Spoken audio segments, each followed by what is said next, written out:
Sverige är i ett krisläge. I en ny Expressen-artikel avslöjas en explosionsartad ökning av försvarssprayförsäljningen. Svenska kvinnor kan inte vistas säkert utomhus längre. Polisen har inte resurser för att göra någonting åt det. Så i Rågsved och i Uppsala så har nya civilkuragegrupper poppat upp. De finns till för att till exempel patrullera gator och för att skjutsa hem tjejer på kvällarna så de slipper gå själva. Om det så händer att polisen faktiskt tar gärningsmännen så blir straffen pinsamt låga. Den svenska regeringen kallar sig själv feministisk, men jag är inte ensam som kvinna att känna mig mer utsatt än någonsin.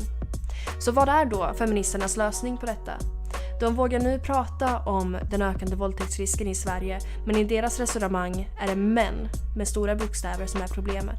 Det är enligt feministerna alla män som står bakom våldtäkterna. Det finns inte några grupper som sticker ut statistiskt sett, eller det är inte ens bara sjuka individer som begår sådana här brott, utan det är alla typer av former av män och de har ett kollektivt ansvar för dessa. Och lösningen för detta, vad blir det? Jo, mer genus. Vi kan inte se på dig om du är en våldtäktsman eller inte. Och därför förutsätter vi att alla män är våldtäktsmän. Det är den brutala sanningen. Det är så ett strukturellt problem ser ut. Det är därför som män måste ta sitt kollektiva ansvar. Alla män. Det finns cirka 5,2 miljoner män i Sverige enligt SCB.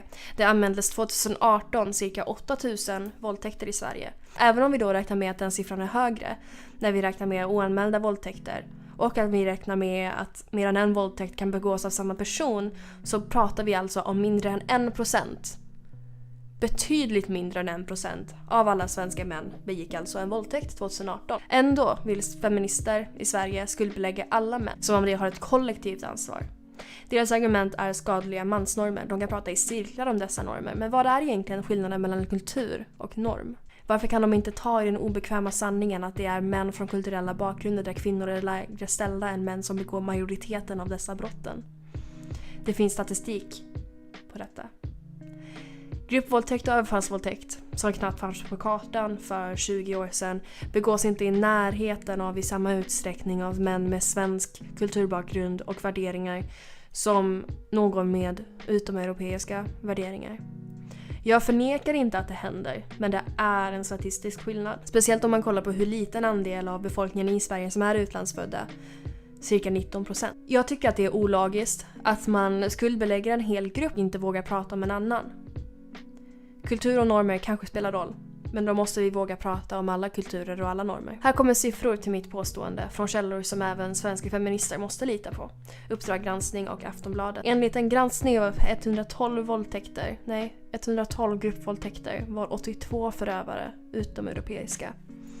490 av 843 gärningsmän som döms för våldtäkt eller försök till våldtäkt har varit födda utomlands 2012 till 2017. När det gäller överfallsvåldtäkter ligger siffran på dömda överfallsvåldtäkter är det 85% gärningsmän födda utomlands. Ökningen av våldtäkter är markant. I en artikel i Aftonbladet, i en artikel från Expressen skriver Kajsa Dovstad om förändringen i staden Uppsala. Förra året anmäldes 44% fler sexualbrott än 2010 då jag flyttade till Uppsala. Enligt siffror från Brottsförebyggande rådet, BRÅ. Det gäller främst sexuella ofredanden, men också det grövsta brottet, våldtäkt, rapporteras oftare. I fjol anmäldes 25% fler våldtäkter i Uppsala jämfört med 2010. Tittar man längre tillbaka blir utvecklingen ännu tydligare. Från millennieskiftet har antalet anmälda sexualbrott ökat med 140%. Och de anmälda våldtäkterna med hela 230%. Vad är lösningen för den här ökningen? Högre straff för gärningsmännen kanske? Utvisning av utländska våldtäktsmän? Högre övervakning? Fler poliser kanske? Det sker en markant ökning av kvinnor som beväpnar sig med försvarsspray. Men enligt en ledare i Aftonbladet skriven av Susanna Kierkegaard är genusdagis lösningen. Jag citerar. Föreställ dig en skål med godis. De flesta bitar är helt normalt lösgodis. Någon kanske är lite gammal och seg men inte värre än så. Bara en godisbit i skålen är farlig. Äter du den dör du oundvikligen en plågsam död. Men som sagt, det är bara en av säkert 100 helt ofarliga godisbitar. Risken att du dör är väldigt liten. Det rationella vore väl att smaka en bit, eller hur? Kvinnor får lära sig från tidig ålder att akta sig för män. Men alla män är förstås inte våldtäktsmän. Och bara för att en godisbit är farligt kan du ju inte mena på allvar att du vill hoppa över att äta godis. De flesta är ju helt okej. Det här är ett vanligt argument inom feminismen och jag har stött på detta flera gånger och även när jag själv var feminist har jag gått omkring och spytt denna gallan.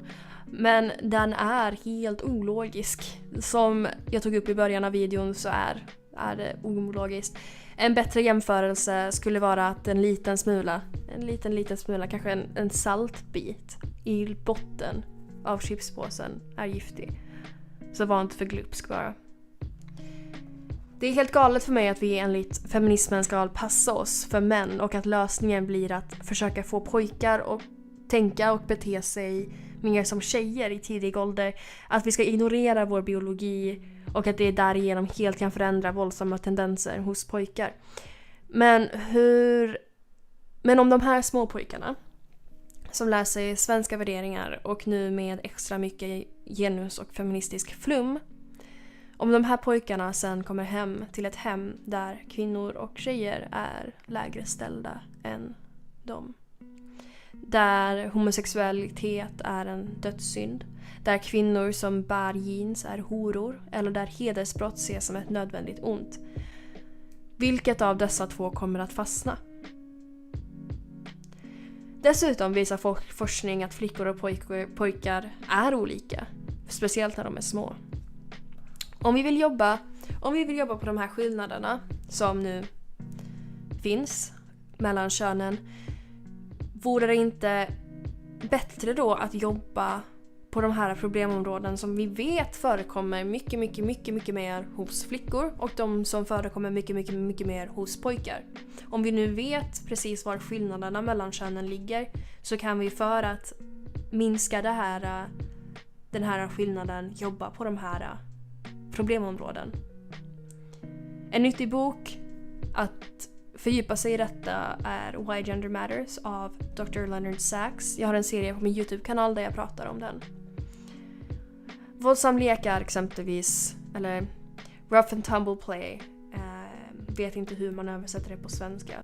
Våldsam lek är exempelvis viktigt för små pojkar för att de ska kunna lära sig gränser, för att de ska kunna lära känna sina egna kroppar och för att kunna lära sig leka med andra. Pojkar som inte gör detta klarar sig sämre och blir våldsammare. Och dessutom, om vi nu kollar på statistiken, hur många av dessa våldtäktsmän har ens haft chansen att gå på genusdagis? Ska vi ens ta emot män i det här landet som inte har gått på genusdagis? Hur ska vi lära ensamkommande om kvinnors rätt till deras egna kroppar om de inte har möjligheten att gå på våra genusdagis? Kan vi ens räkna med att de här ensamkommande kommer att kunna lära sig det här utan genusdagis?